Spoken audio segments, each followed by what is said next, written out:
Hi friends, എല്ലാവർക്കും സുഖം തന്നെയല്ലേ?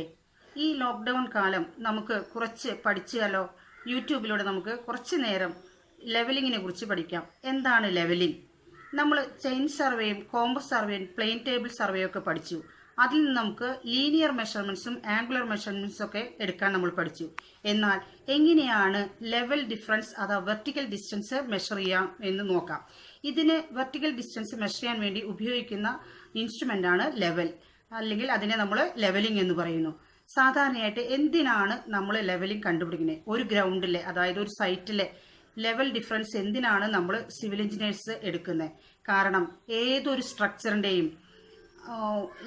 സ്ട്രക്ചറും സ്റ്റാർട്ട് ചെയ്യുമ്പോൾ അതിൻ്റെ ഫൗണ്ടേഷൻ ഡിസൈൻ ചെയ്യുന്നതിന് നമുക്ക് ഗ്രൗണ്ടിലെ ലെവല് കൃത്യമായി എടുക്കാൻ സാധിക്കണം.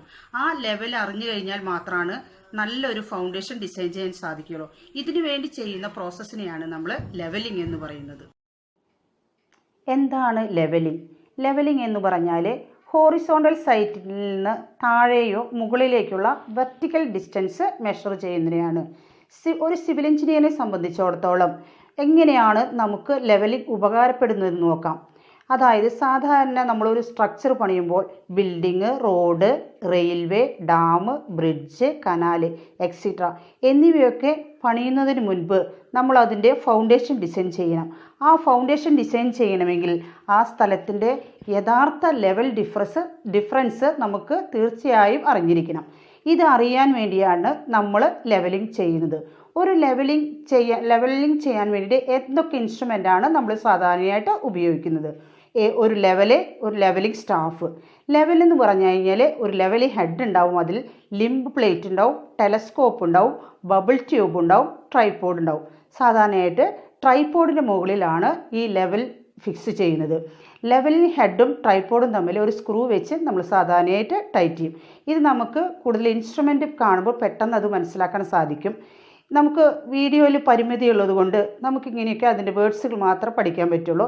ലിംബ് പ്ലേറ്റ് ടെലസ്കോപ്പിന് ഒരു ലെവൽ സർഫസ് കൊടുക്കാൻ വേണ്ടിയിട്ടാണ്. അതുപോലെ തന്നെ ബബിൾ ട്യൂബ്, ടെലസ്കോപ്പിൻ്റെ മുകളിലായിട്ട് ഒരു ബബിൾ ട്യൂബ് ഉണ്ട്. ആ ബബിൾ ട്യൂബും നമുക്ക് എക്സാക്റ്റ് ആയിട്ട് അതിൻ്റെ ലെവൽ അറിയാൻ സാധിക്കും.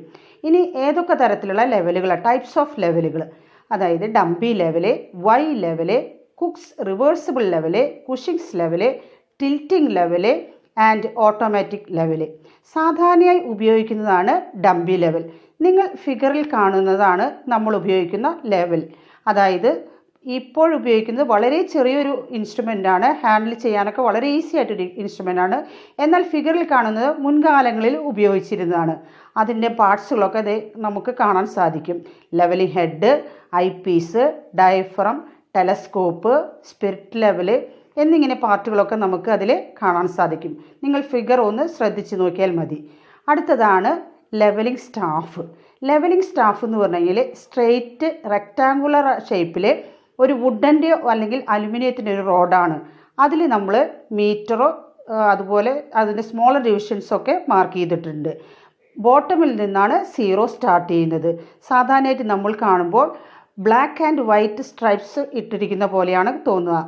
അതിൽ മീറ്ററിനെ 10 മെയിൻ ഡിവിഷനാക്കിയിട്ടും ഒരു ഡിവിഷൻ എന്ന് പറയുന്നത് 10 സെൻറ്റിമീറ്റർ ആക്കിയും തിരിച്ചിരിക്കുന്നുണ്ട്. 10 സെൻറ്റിമീറ്ററിനെ വീണ്ടും 20 സ്ട്രൈപ്സ് ആയിട്ട് നമ്മളതിനെ തിരിച്ചിരിക്കുന്നു. ആ ഓരോ സ്ട്രിപ്സും ബ്ലാക്ക് ഓർ വൈറ്റ് എന്നാണ്.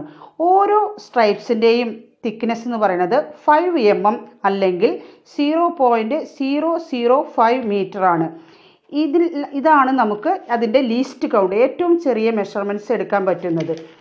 ഒരു വൈറ്റ് 5 mm ആണെങ്കിൽ ഒരു ബ്ലാക്ക് 5 mm, അങ്ങനെ 10 mm വരെ നമുക്ക് 10 mm അങ്ങനെയാണ് അത് റീഡ് ചെയ്ത് പോകുന്നത്. മീറ്റർ ഒരു സൈഡിലും സെൻറ്റിമീറ്റർ ഒരു സൈഡിലും മാർക്ക് ചെയ്തിരിക്കുന്നു. ഇനി എന്തൊക്കെയാണ് ടൈപ്സ് ഓഫ് സ്റ്റാഫുകൾ? സെൽഫ് റീഡിംഗ് സ്റ്റാഫുമുണ്ട്, ടാർജറ്റ് സ്റ്റാഫുണ്ട്. സെൽഫ് റീഡിംഗ് സ്റ്റാഫ് എന്ന് പറഞ്ഞാൽ ഒബ്സർവർ ടെലസ്കോപ്പിൽ കൂടി നോക്കുമ്പോൾ കിട്ടുന്ന readings. Classification of self reading staff: solid staff ഉണ്ട്, ഫോൾഡിംഗ് സ്റ്റാഫ് ഉണ്ട്, ടെലസ്കോപ്പിക് സ്റ്റാഫ് ഉണ്ട്, ഇൻവാ സ്റ്റാഫ്സ് ഉണ്ട്. സോളിഡ് സ്റ്റാഫ് എന്ന് പറഞ്ഞു കഴിഞ്ഞാൽ പൈൻ അല്ലെങ്കിൽ ഡിയോഡർ മരം നന്നായി സീസൺ ചെയ്ത് എടുക്കുന്നതാണ്. അത് 3 മീറ്റർ ലോങ് ആണ്. അത് മടക്കാനൊന്നും പറ്റില്ല, നമുക്ക് ഹാൻഡിൽ ചെയ്യാൻ ബുദ്ധിമുട്ടുള്ളതുകൊണ്ട് വളരെ റെയറായി മാത്രമാണ് നമ്മൾ യൂസ് ചെയ്യുന്നത്. ഫോൾഡിംഗ് സ്റ്റാഫ് എന്ന് പറഞ്ഞു കഴിഞ്ഞാൽ ഇതുപോലെ തന്നെ നല്ല സീസൺ ചെയ്ത മരം കൊണ്ട് ഉണ്ടാക്കുന്നതാണ്. 2 പീസായിട്ടാണ് ഉണ്ടാക്കുന്നത്. ടോട്ടൽ 4 മീറ്ററാണ്. 1 മീറ്റർ ഒരു പീസ് 2 മീറ്ററും അടുത്ത പീസ് 2 മീറ്ററും രണ്ടും കൂടെ നമുക്ക് ഫോൾഡ് ചെയ്യാൻ പറ്റും. അടുത്തതാണ് ടെലസ്കോപ്പിക് സ്റ്റാഫ്. ഇതാണ് നമ്മൾ സാധാരണയായിട്ട് കൂടുതലും ഉപയോഗിക്കുന്നത്. ഇത് 3 പീസായിട്ടാണ്. ഓരോ പീസ് ഉള്ളിലേക്ക് ഇൻസെർട്ട് ചെയ്ത് തരുന്ന രീതിയിലാണ്. നമുക്കത് ഫിഗറിൽ കാണാൻ പറ്റും. ഈ ഓരോ 3 പീസും കൂടി കൂട്ടി കഴിഞ്ഞാൽ ഓരോ 3 പീസും കൂടി കൂട്ടി കഴിഞ്ഞാൽ നമുക്ക് 4 മീറ്ററാണ് കിട്ടുക. അതായത് ബോട്ടമിലെ പീസ് 1.5 മീറ്റർ, അടുത്തത് 1.25, അടുത്തത് 1.25 മീറ്റർ. ഇങ്ങനെയാണ് സാധാരണയായിട്ട് ഉപയോഗിക്കുന്നത്. അടുത്തതാണ് ഇൻവാർ സ്റ്റാഫ്. ഇൻവാർ സ്റ്റാഫും ഇതുപോലെ തന്നെ 3 മീറ്ററാണ്. ഇൻവാർ ബാൻഡ് അതുമ്പോൾ വുഡൻ സ്റ്റാഫുമേ ഫിറ്റ് ചെയ്തിട്ടുണ്ടാവും. അപ്പോൾ നമ്മൾ ഇത്രയുമുള്ള ടോപ്പിക്കിൽ ശ്രദ്ധിക്കേണ്ട കാര്യം മെയിനായിട്ട് നമ്മൾ ലെവലിംഗ് സ്റ്റാഫിൻ്റെ ഏറ്റവും ലീസ്റ്റ് കൗണ്ട് പറയുന്നത്, അതായത് ഏറ്റവും ചെറിയ മെഷർമെൻറ്റ്സ് ആയിട്ട് അതിലെടുക്കാൻ പറ്റുന്നത് 5 mm ഓർ 0.005 മീറ്റർ. അതുപോലെ തന്നെ ടെലസ്കോപ്പിക് സ്റ്റാഫിൻ്റെ ലെങ്ത്ത് എന്ന് പറയുന്നത് 4 ഓർ 5 മീറ്റർ. കോമൺലി 4 മീറ്ററാണ് നമ്മൾ ഉപയോഗിക്കുന്നത്. ഇത്രയും കാര്യങ്ങളാണ് നമ്മൾ മെയിനായിട്ട് ശ്രദ്ധിക്കേണ്ടത്. ബാക്കിയുള്ള പോർഷൻ അടുത്ത വീഡിയോയിൽ നമുക്ക് നോക്കാം. ഈ വീഡിയോ നിങ്ങൾക്ക് ഇഷ്ടമായെങ്കിൽ പ്ലീസ് ലൈക്ക് ആൻഡ് സബ്സ്ക്രൈബ്. ഇഷ്ടമായില്ലെങ്കിൽ ഡിസ്ലൈക്ക്.